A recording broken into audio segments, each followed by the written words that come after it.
아이동입니다. 옛 문자는 이런 모양이었습니다. 맨 위쪽은 여기가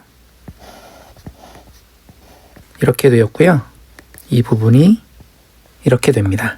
그래서 이것은 매울 신자의 원형인데요. 대략 이런 모양으로 문신할 때 사용하던 칼이라고 봅니다. 여기는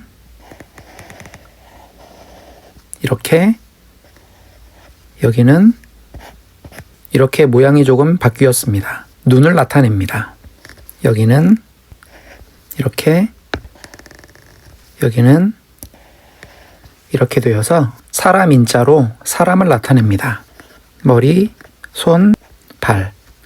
사람이 서 있는 모습을 옆에서 본 것입니다. 여기는 이렇게, 여기는 이렇게 되어서 땅 위에 흙이 쌓여 있는 모습이라고 생각이 됩니다. 그래서 전체적인 모양은 땅 위에 서 있는 사람의 눈을 칼로 찌르는 모양입니다. 고대에는 전쟁포로를 잡아오면 한쪽 눈을 찔러서 전투력을 떨어뜨린 후에 노예로 삼았다고 합니다. 추측을 해보면 전쟁포로 중에 어린 아이들이 많았기 때문에 이 문자가 나중에는 아이를 가리키는 말로 바뀐 것이 아닌가 생각이 됩니다. 무리 등입니다. 먼저 위쪽은 대나무 죽자인데요. 대나무 줄기 부분이 이렇게, 대나무 잎사귀가 이렇게 표현이 되었습니다. 그래서 대나무의 모습을 그린 문자인데 여기서는 대나무를 쪼개서 책처럼 만든 죽간을 의미합니다. 아래쪽 문자는 절사자입니다. 여기가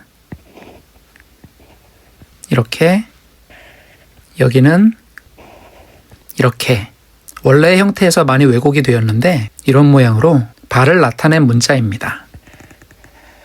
여기는 이렇게, 여기는 이렇게 되어서 이런 모양으로 손을 그린 것입니다. 발은 이동한다는 의미고 손으로는 일을 한다는 의미입니다. 가서 일한다는 의미를 갖습니다. 왕의 명령을 따라서 일하는 사람인 관리를 지칭하는 말로 쓰였고요. 그 관리가 근무하는 관청 건물을 가리키는 말로도 쓰였습니다. 그러다가 나중에 불교가 유입이 되면서 그 관청 건물과 같은 절을 가리키는 말로도 사용이 되었습니다. 그런데 여기서는 일을 한다는 의미로 사용이 되어서 죽간을 가지고 일을 한다는 의미입니다. 정리 작업을 하다 보면 이렇게 비슷한 종류끼리 분류를 하게 됩니다. 그러다 보면 같은 종류끼리 이렇게 모이게 되고 무리가 지어집니다. 그리고 그 무리들끼리는 조금 더 좋은 것과 덜 좋은 것으로 등급이 나뉘게 됩니다. 죽간을 분류 작업하는 모습에서 무리 등자가 되었습니다.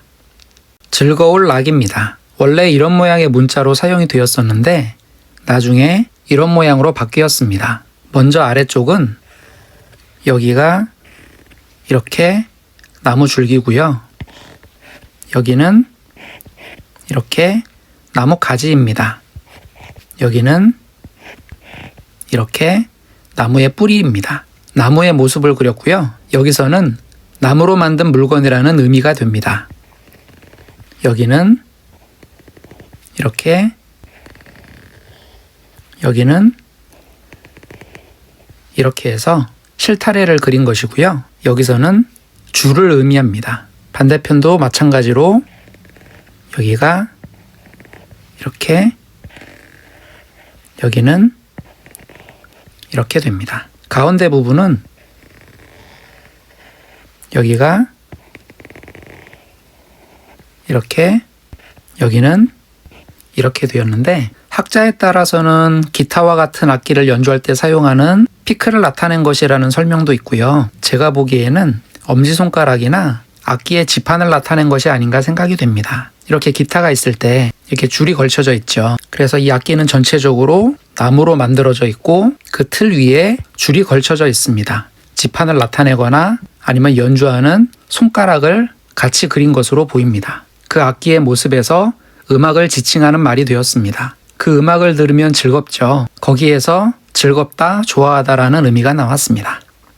이로울 리입니다. 옛 문자는 이런 모양이었습니다. 먼저 왼쪽은 여기가 이렇게 줄기 부분이고요.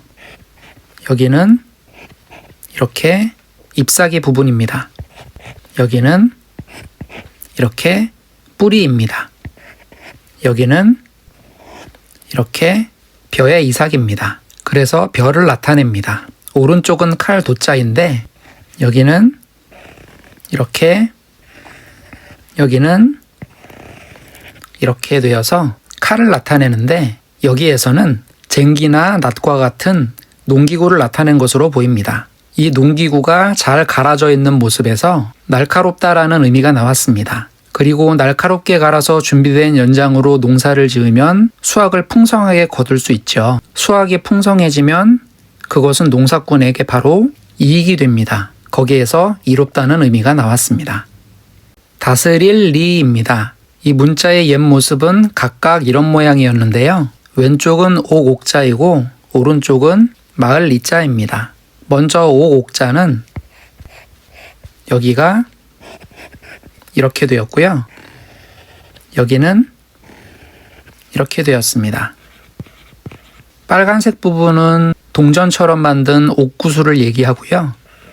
이 세로로 길쭉한 것은 그 옥구슬을 꿰어놓은 실을 가리킵니다. 그래서 여기서는 문자 그대로 옥을 나타내고요. 오른쪽의 마을 리자는 여기는 이렇게 해서 넓은 땅을 나타내고요. 여기는 이렇게 밭하고 밭 사이에 고랑이 파인 것으로 보입니다. 그래서 밭을 의미하고요. 아래쪽은 여기는 이렇게 땅을 나타내고 이렇게 흙이 쌓여 있는 모양을 이렇게 세로로 표현을 했습니다. 그 쌓여 있는 흙덩어리는 이렇게 획으로 표현이 되었습니다. 이 흙은 전통신앙과도 관련이 되어 있어 보이기는 하는데 생활의 근간이 되는 흙과 사람의 양식이 되는 밭을 합쳐서 마을이라는 의미로 사용된 문자입니다. 그런데 이 마을 리자는 마을이 있고 또 마을이 있을 때 그 마을 사이에 거리를 나타내는 의미로도 사용이 되었습니다. 그래서 여기에서는 거리와 간격을 나타내는 의미가 아닌가 생각이 됩니다. 이 다스릴 리자는 원래 이렇게 옥이 있을 때 그 옥에 나 있는 이런 무늬결을 뜻했다고 합니다. 이 옥을 다듬어서 장식품을 만들 때는 이 무늬의 간격을 잘 보고 다듬어야 깨지지 않았기 때문에 거기에서 다스린다는 의미가 나왔다고 봅니다.